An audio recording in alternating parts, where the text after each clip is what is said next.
Going into the NBA offseason, almost everyone believed the Washington Wizards star Bradley Beal would demand a trade. I mean, the team was able to win one game against the injured 76ers in the playoffs, so you'd think that if Beal wanted to compete in the playoffs, he'd demand a trade after that, right? Well, despite this narrative, as of right now, it's looking like Bradley Beal will stay loyal to the Wizards, for now that is. Once the 2022 NBA season begins, Beal could literally demand a trade at any time if he gets frustrated and doesn't see a future for this team. But what if I told you that a lot of this really comes down to one player and one player only, that being his new teammate Kyle Kuzma. Today, we have to talk Washington Wizards, and in particular discuss why Kuzma is the key to keeping Beal content in Washington, taking a look at the team's roster heading into the new season, and some possible trades that could put this team in a position to make a solid playoff push if a few things go their way. But before we get into all of that, if you've been enjoying the videos lately, it would be absolutely clutch if you subscribed if you're new and join the Wiz crew. We are trying to get past the 10,000 subscriber milestone before the next NBA season begins on October 19th. And despite it being September now, we can still hit that goal if everyone who watches the content consistently hits that subscribe button. So if you get any value or entertainment out of the Wiz Hoops channel, join the community and drop a sub. But with that being said, let's talk Wizards. Like I said earlier, going into the offseason, many and I mean many people around the league believe that Bradley Beal was as good as gone from Washington after their postseason failure.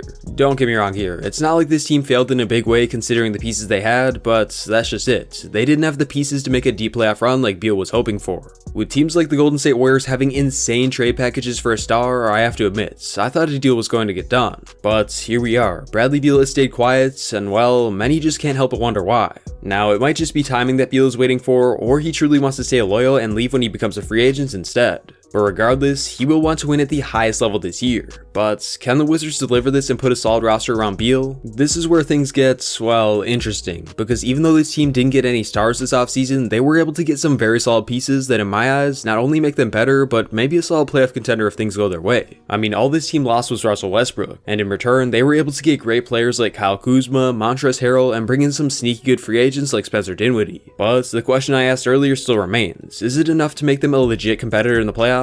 Well, despite losing Westbrook, because of what this team got back and getting Dinwiddie to replace him, I believe that this team could be in a better position going into this season compared to last year. But I also believe that what a lot of the Wizards' success boils down to is one player and one player only, that being Kyle Kuzma. Since joining the league a few seasons ago, Kyle Kuzma has had, well, an interesting career so far. Things started out great for him in the beginning when he was given a solid role in the offense right away. In fact, many at the time said that he was playing much better than Lonzo, and even though that isn't saying much because Lonzo struggled, don't let that fool you, because Kuzma was truly balling out in his first couple of seasons, and the stats don't lie. During his sophomore season in 2018-19 when he was at his best, Kyle Kuzma posted great numbers averaging nearly 19 points, 5.5 rebounds, and 2.5 assists per game, which for a second-year guy was elite to say the least. At the time, it seemed like Kuz was on an upward trend of becoming an all-star caliber player before we knew it. But what exactly happened after that? Well, as all of you know, the Lakers weren't having much success despite Kuzma playing at a very high level. So they traded away a majority of their young core in exchange for Anthony Davis so they could make a win-now playoff run, being that they had an aging LeBron James. But despite the huge trade package, this team was able to keep Kuzma,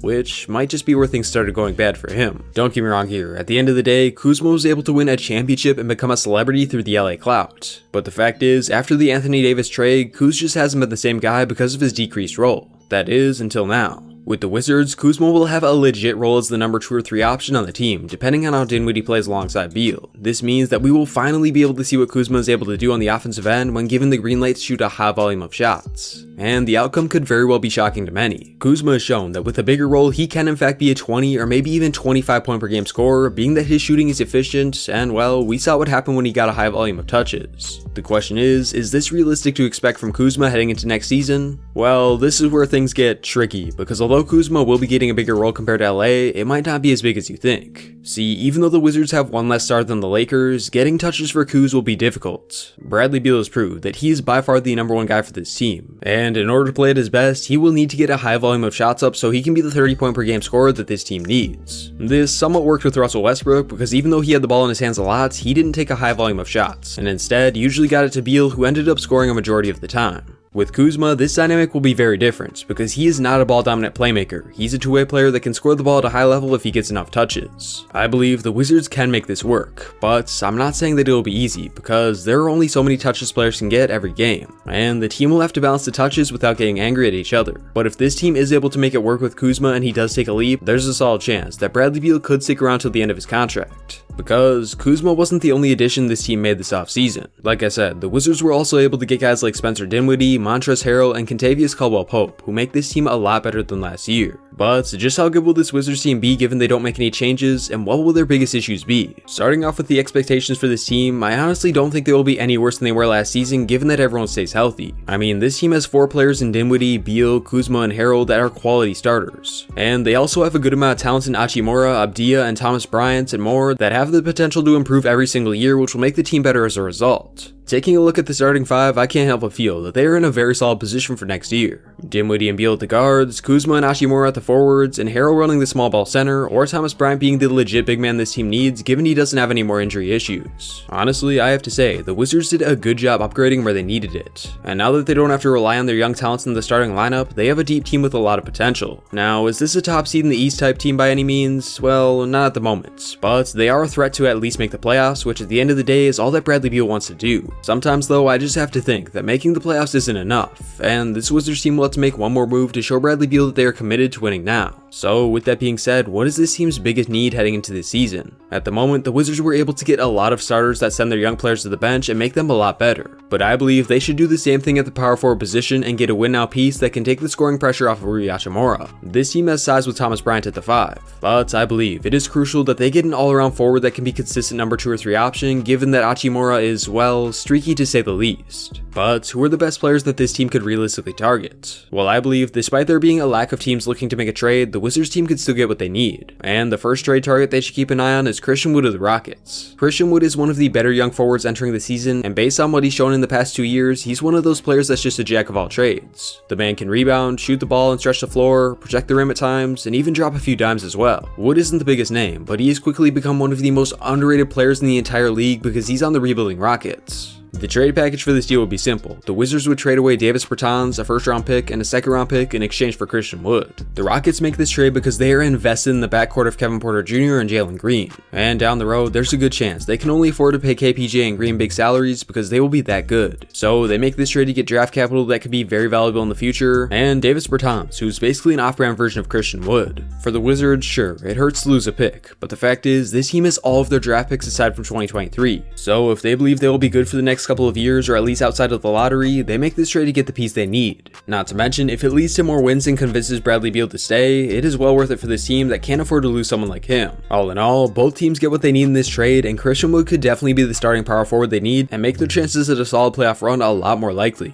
Now, even though I believe Christian Wood is the best and most realistic option for this team to get, there are quite a few other players that could be what this team needs as well. Not to mention, there are some issues on the bench they need to fix that would require some trades. So if you want to see a part 2 of this video with more moves this team could make, let me know by leaving a like and comment below. And if this video gets a good amount of love, I'll be sure to do it. If you enjoyed this video, be sure to subscribe if you're new and join the Woods crew, because honestly, it helps the channel a lot more than you think. And well, I would just really appreciate it. But other than that, thank you all so much for watching. I'll catch you all in the next one. Woods out.